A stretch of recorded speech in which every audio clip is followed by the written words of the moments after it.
Então, vamos para a ordem do que seria a praxis. A prática, né, o trabalho aí com grupos psicoterapêuticos, várias ordens, várias formas de a gente entender.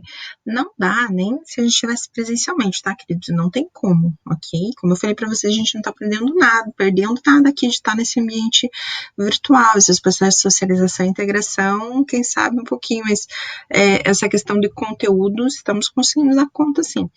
Agora, nem se nós estivéssemos presencialmente, eu conseguiria trabalhar com vocês a questão das abordagens, tá? Então, vocês quando se especializarem, né, nas suas abordagens, que foi o que eu fiz, eu sempre curti grupo, e aí antes mesmo da psicologia, eu já tinha contato com essa questão do grupo operativo em conversa de Pichon Rivière com Paulo Freire, que é a metodologia que eu sigo, depois com as práticas e metodologias ativas, com a democratização da aprendizagem, com a tecnologização da aprendizagem, que é hoje que eu vou falar um pouco da gamificação. Então, assim, foi seguindo, conversou com a psicanálise, visto que Pichon Rivière era psicanalista, ok, é isso aí. Então, a gente vai conseguindo vincular, e lembrando que o grupo operativo também é grupo psicoterapêutico, vai depender da ordem de intervenção. Resumindo, conforme vocês forem se identificando com a abordagem, de novo, não há certa nem errada, são apenas diferentes, né, complementares também, e o teu processo de identificação, você vai construindo também esse lugar. E aí vai conseguindo entender como é que a tua abordagem realiza esse processo de intervenção grupal, tá bom? A gente fala tua abordagem, mas até isso é um pouco feio, né? É uma questão muito territorialista, não é a tua abordagem, é a abordagem que você seguirá, vamos dizer assim, né? Eu também sigo a orientação psicanalista, mas sigo a orientação psicanalítica, ok? Muito bem. Então, quando a gente fala sobre a praxis do grupo terapêutico, nós estamos falando, olha ali, ó, sobre a especificidade. Aí aqui eu fiz alguns recortes, tá? Por quê? Os mais usuais, os mais comuns, ok? E tentando conversar com aquilo que vocês estão tendo na psicopatologia 1 e 2. Tá? Deu um trabalhinho, mas eu acho que eu consegui recortar um pouco do que eu acho que é interessante vocês verem nesse momento. Depois vocês vão acabar vendo mais coisas quando vocês estiverem lá nas clínicas, na análise, né, das instituições e organizações. Chuchu? Ok. Um dos lugares é o que a gente chama de grupos psicoterapêuticos com crianças, muito comum, tá? E agora que a gente transita aí para essa questão de uma aprendizagem penetrante, contemplativa, acredito que aos pouquinhos isso vai se aprofundar, aparecer um pouco mais, inclusive, na educação. Olha lá. Tomar um pouco de cuidado com crianças quanto à homogeneidade de grupo, eu não costumo misturar mais de 2 aninhos, tá? Então, assim, 8, 9, 10, 11, já vai para o adolescentinho, né? Mas com crianças é sempre assim, de 5 a 8, já é meio 5 a 7 eu coloco, tá? Mais do que isso, eu acho que complica um pouquinho. Nem sempre a gente consegue fazer isso, vai depender, inclusive, de quais serão as atividades, as tarefas que você vai realizar com grupos de criança. Gente, não esquecer que grupo de criança não é como grupo de adolescente e grupo de adulto. Vocês vão ver a diferença. Com crianças é necessário sim a ludicidade. É necessário eu vou falar tarefa porque é o que mais me é comum, né, em função da teoria pichoniana, mas o lúdico, a brincadeira, o jogo, tá? Tudo precisa transitar muito nesse lugar do imaginário, da contação, da alegoria, porque a criança compreende muito mais a partir da percepção das sensações do que aquilo que está para a ordem do signo, da fala, da elaboração simbólica enquanto palavra, tá? Enquanto construção de discurso, toma um pouco de cuidado. Uso de uma linguagem motora e lúdica. O set deve conter jogos, brinquedos, uso de contato físico e, por vezes, a contenção do ambiente. Ah, tá. Aqui não é que você tem que estar abraçando e beijando a criança o tempo todo. Lembra lá, gente? É sempre ela que vem até você. Mas não se esquecer que esse comportamento cinésico, proxêmico e tacésico vai acontecer no grupo com crianças. Porque a criança vem até você. De novo, você não vai empurrar ela e dizer assim, não posso te abraçar porque eu sou psicólogo. Então tem que tomar um pouco de cuidado. É necessário, assim, não precisa, tem uma coisa que eu sempre falo, não precisa, trabalho com criança há muito tempo. Não precisa ficar falando mamanhês também com a criança o tempo todo, gente. Ela entende você quando você tá falando.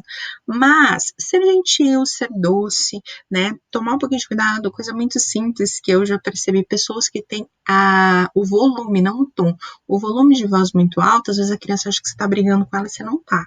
Então, coisinhas assim a gente precisa ir percebendo.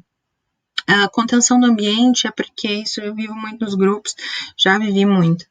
Às vezes você vai estar num ambiente que é aberto, uma arena, e aí? Como é que você faz, né? Como é que você consegue manejar isso a fim de que a criança não fuja de você? Então tem que tomar um pouco de cuidado, conter, né? É indispensável, então, o acompanhamento dos adultos, de preferência em grupo. Aqui a questão assim, gente, grupo de crianças, mesmo que seja assim, com poucas, vamos dizer 5 ainda rola um, é que no grupo operativo sempre a gente tem 2, né? Mas já tive grupo em que eu tava sozinha. Agora, mais de 5 é sempre a recomendação de ter mais pessoas com você, para inclusive conseguir realizar essa questão da escuta, né? A gente normalmente vai trabalhar com lúdico, com as técnicas de rabisco, com as técnicas gráficas, então tem que tomar um pouquinho de cuidado para ver se você vai conseguir manejar esse contingente de pacientes, clientes, usuários com a questão de ludoterapeutas ou psicoterapeutas grupais que estarão com você, tá? Grupo psicoterapêutico com adolescentes. Aqui existe uma semelhança, tá? Porque também não costumo. Ainda que adolescente tem é um pouquinho mais tranquilo. Dos 11 aos 14, eu também fico ali no 2. Então, 11, 12, 13, 14. A partir dos 15, você pode colocar ali até dos 15 aos 20. Porque a galerinha já tá girando mais ou menos nessa questão da moratória, da adolescência, de não compreender alguns construtos muito semelhantes. E a gente não pode esquecer de uma coisa que tá rolando muito no mundo atual. Hoje é tudo muito rápido. Eles sabem de tudo que está acontecendo em loco, né? Ou seja, no aqui e no agora. Então, estimular esses lugares, estimular a questão ali da comunicação verbal, pode-se levar jogos, ter também alguns materiais lúdicos no ambiente, jogos de tabuleiro, né, esses adolescentes gostam muito, mas ser muito criativo em quais são as dinâmicas que você vai levar, ou seja, as tarefas que você pode levar, tá? O grupo com adolescentes seria, então, caracterizado por esse grupo de ressonância, é como uma caixa, tá, gente, fonética, em que você fala e aquilo tem que ressoar entre eles. Não se esquecer também que o adolescente, ele não se identifica muito com sujeitos que não estão para a sua idade. Então, por exemplo, não é que você precisa falar exatamente as mesmas gírias e realizar os mesmos movimentos proxêmicos de grupo que eles realizam, mas há que se respeitar esses tantos lugares. Sabe aquela brincadeirinha, os aborrecentes ainda não funciona, não. Você tem que respeitar esses lugares tantos, tá? Olha ali, ó, o adolescente funciona muito através desse interjogo de identificação projetiva. Então, ele projeta determinadas coisas e ele fica o tempo todo esperando em como é que vai ser a resposta, ou ressonar, tá?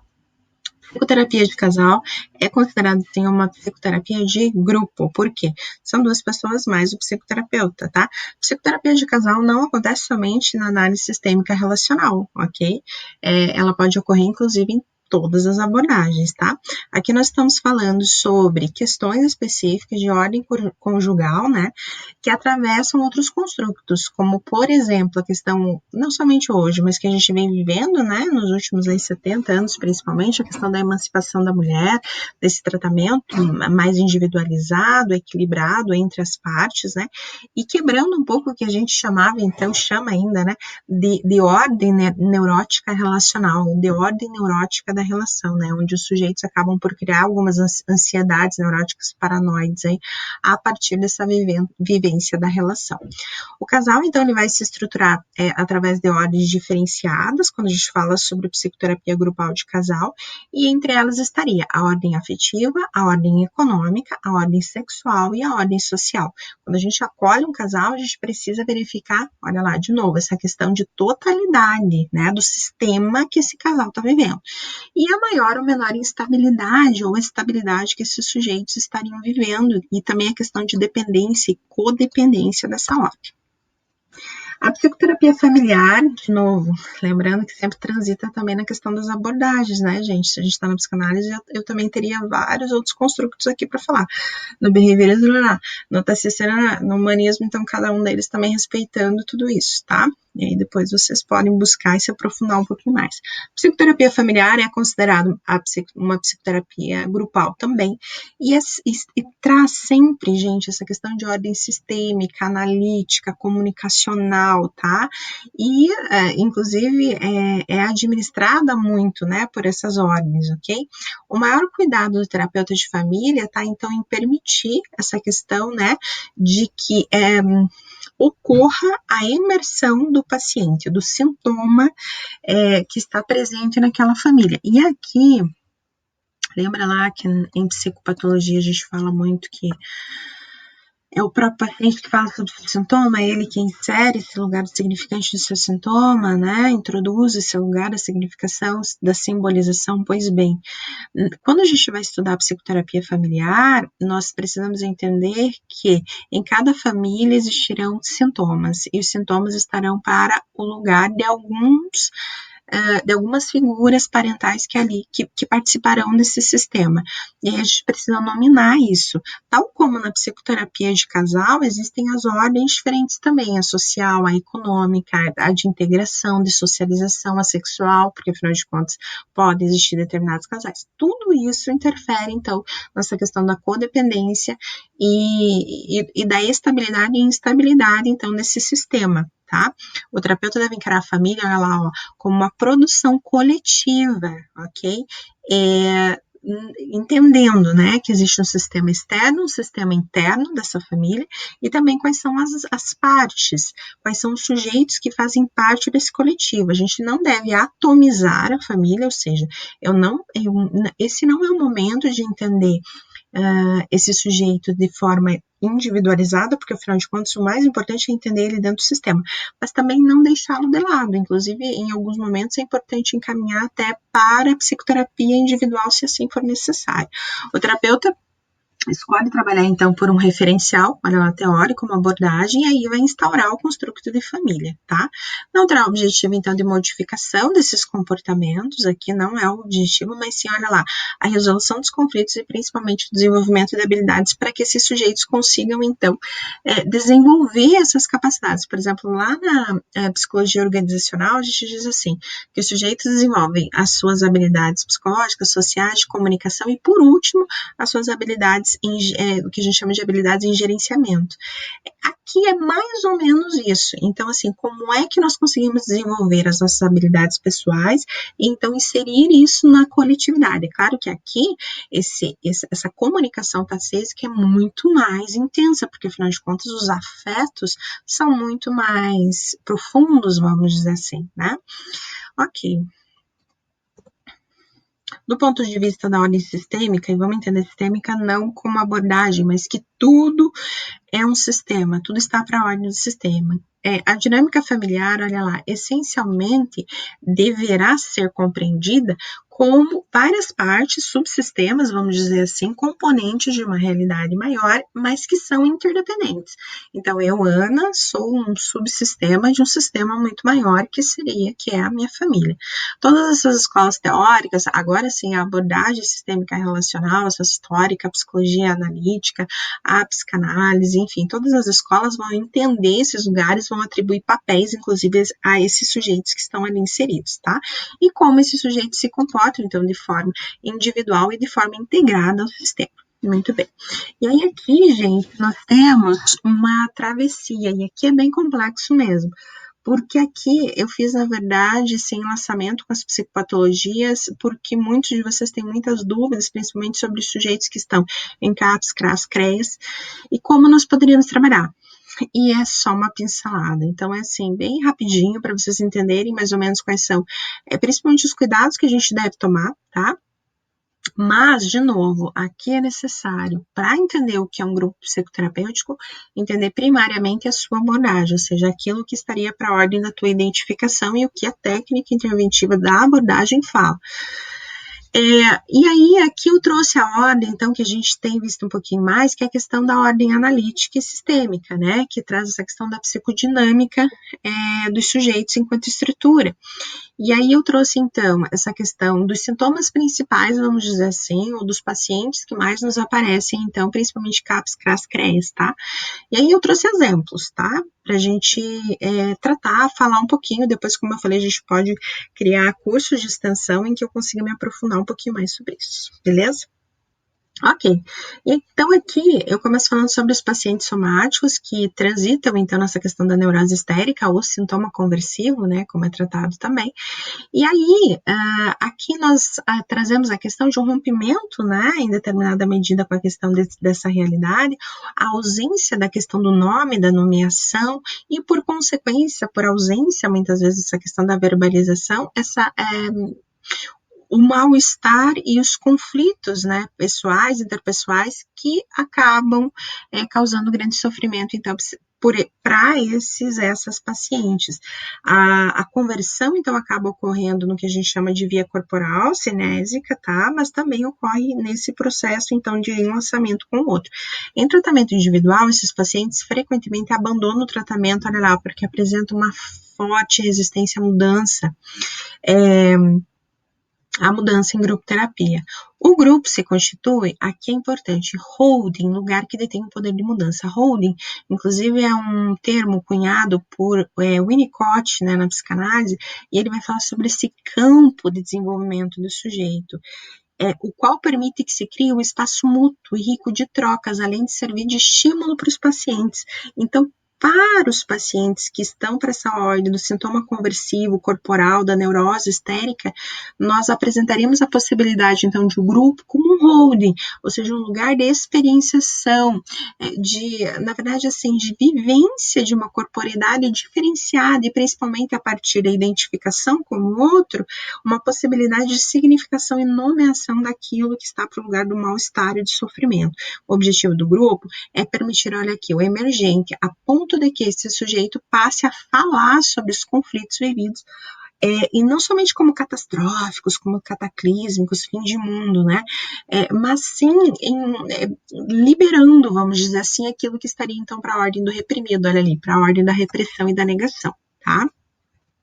Grupo terapia com pacientes neuróticos, aqui a gente fala então sobre a neurose depressiva ou o que o DSM chama de transtorno disrítmico, tá?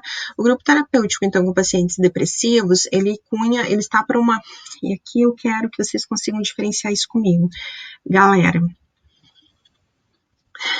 como é sensível a gente muitas vezes não conseguir manejar os pacientes adequadamente dentro dos grupos, porque nós deveríamos sim conseguir trabalhar com pacientes com o mesmo psicodiagnóstico para o mesmo grupo. É isso, tá?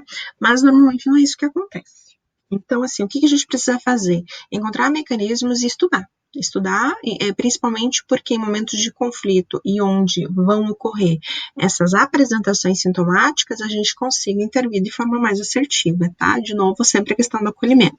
Quando falamos sobre a neurose depressiva, a gente está falando sobre, olha lá, tomar todo cuidado ao inserir esses pacientes que muitas vezes estão para a ordem de uma depressão maior, um paciente melancólico, muito deprimido, né, nessa ordem de grupo, porque esses sujeitos normalmente apresentam uma necessidade intensa e tamanha dessa reafirmação diante do outro. Então, eles precisam o tempo todo serem reafirmados, né?